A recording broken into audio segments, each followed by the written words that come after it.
Thank you Pawan. ఇలాంటి కార్యక్రమాలకు సంబంధించి ఫస్ట్గా ఎలక్షన్ కమిషను నిర్వహించాలా. యాక్చువల్గా ప్రతి పల్లెలోన, ప్రతి గ్రామంలోన, అదేవిధంగా ప్రతి వీధిలోన కూడా అవగాహన కార్యక్రమాలు అనేది ఓటుకు నోటుకు సంబంధించి కావచ్చు, ఓటు ఖచ్చితంగా వేసే విధానం పైన కూడా మన ఎలక్షన్ కమిషను చేయాలా. వాళ్ళ పని అది, హక్కు అది. వాళ్ళు చేయాల్సిన పని మనం చేస్తున్నాం. మన పవన్ గారు ఆ ఉద్దేశంతో ఈ కార్యక్రమం చేపట్టడం చాలా సంతోషకరం. ముందుగా వారికి ధన్యవాదాలు తెలియజేస్తున్నా.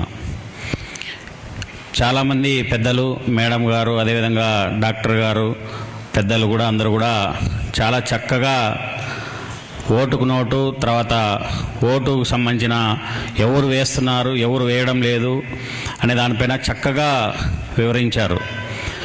పెద్దలు చెప్పినట్టు ఈ ఓటుకు నోటు ఎప్పటి నుంచి స్టార్ట్ అయిందని చెప్పి కొంతమంది చెప్పారు పెద్దలు. నిజంగా గతంలో, పూర్వంలో మనకు ఓటుకు నోటు అనేది లేదు. అసలుకు 5 రూపాయల నుంచి 10 రూపాయలు తీసుకునే ఓటుకు నోటు స్టార్ట్ అయింది ఫస్ట్లో, 85లోనో 86లోనో అనుకుంటున్నా. 5 రూపాయల నుంచి 10 రూపాయలు ఓటుకు. దానికి అప్పటి నుంచి ఈ వ్యవస్థ తయారైంది. 5 రూపాయల నుంచి ఇప్పుడు ఈ ఎలక్షన్ సంబంధించి వరకు పెద్దలు చెప్పినట్లు ఈ ఎలక్షన్స్లో ఓటుకి 10,000 రూపాయలు కూడా పెట్టేదానికి రెడీగా ఉన్నారని చెప్పి పెద్దలు చెప్పారు. అది ఖచ్చితం.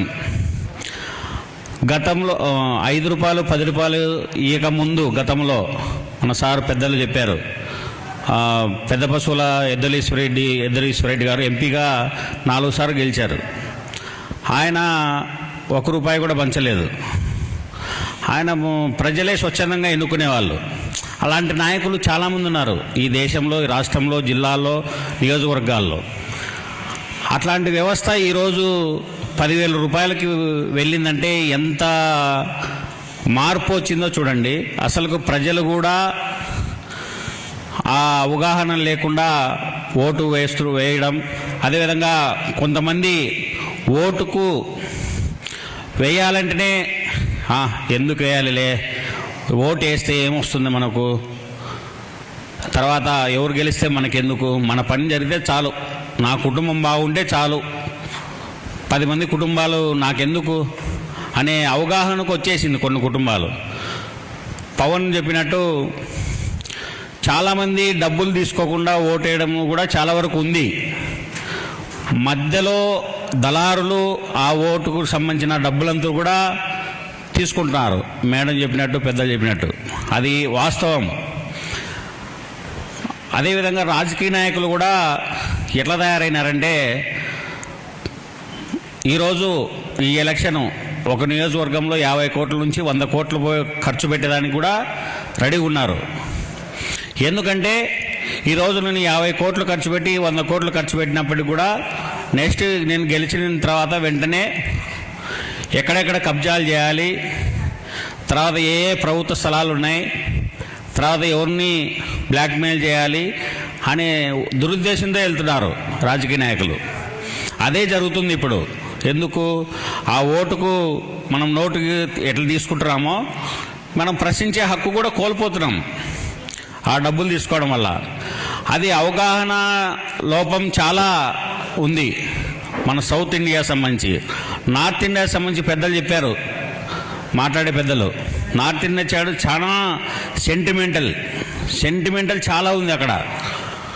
మన సైడ్ మాత్రం డబ్బుకు అమ్ముడుపోతారు. ఈరోజు ఓటుకు సంబంధించిన డబ్బులు మనం పంచేటప్పుడు మధ్యలో సార్ చెప్పారు 2 లక్షలు 3 లక్షలు తీసుకుంటారు, దాంట్లో 2 లక్షలు పంచుతారు, 1 లక్ష తీసేసుకుంటారని చెప్పి. అవి జరిగేటప్పటికి కూడా రాజకీయ నాయకులు ఏం చేస్తున్నారంటే వీధికి ఒక నాయకుని, 2 నాయకుల్ని కొంటున్నారు.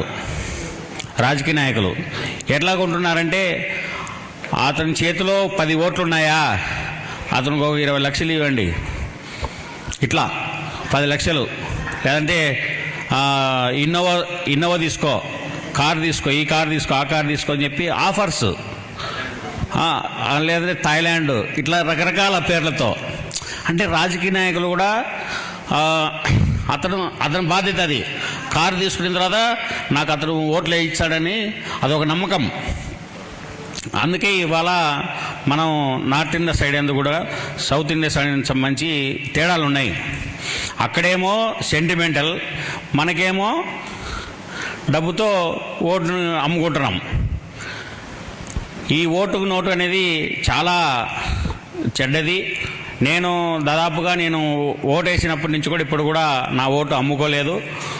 మా కుటుంబ సభ్యులందరూ కూడా పదే పదే చెప్తుంటా, ఏ రాజకీయ పార్టీ నాయకుడు వచ్చినా కూడా వేస్తామని చెప్పండి, తర్వాత మనకు నచ్చిన అభివృద్ధి ఎవరైతే చేస్తారో ఆ నాయకులకే ఓటేద్దామని చెప్పి మా కుటుంబ సభ్యులతో పాటు మాకు తెలిసిన ఫ్రెండ్స్ అందరికి కూడా చెప్తూనే ఉంటాం. కానీ కొంతమంది వింటారు, కొంతమంది వినరు. కానీ ఇలాంటి అవగాహన కార్యక్రమాలు, ఇట్లాంటి చర్చా వేదికలు జరపడం వల్ల ఒకరితో ఉద్యమం స్టార్ట్ అయింది, అది లక్షల మందికి చేరువవుతుందనే ఉద్దేశంతోనే మన పట్టపోగుల పవన్ గారు ఇలాంటి మంచి కార్యక్రమం చేపట్టడం చాలా సంతోషకరం. ఒక ఎలక్షన్ కమిషన్ చేపట్టాల్సిన కార్యక్రమాలు పట్టుపోగుల పవన్ చేపట్టడం చాలా సంతోషకరం అని చెప్పి ఈ సందర్భంగా తెలియజేస్తూ, ఇలాంటి మంచి కార్యక్రమం చేపట్టినందుకు పట్టుపోగుల పవన్ గారికి పేరున ప్రత్యేక ధన్యవాదాలు తెలియజేస్తూ థ్యాంక్ యూ సో మచ్.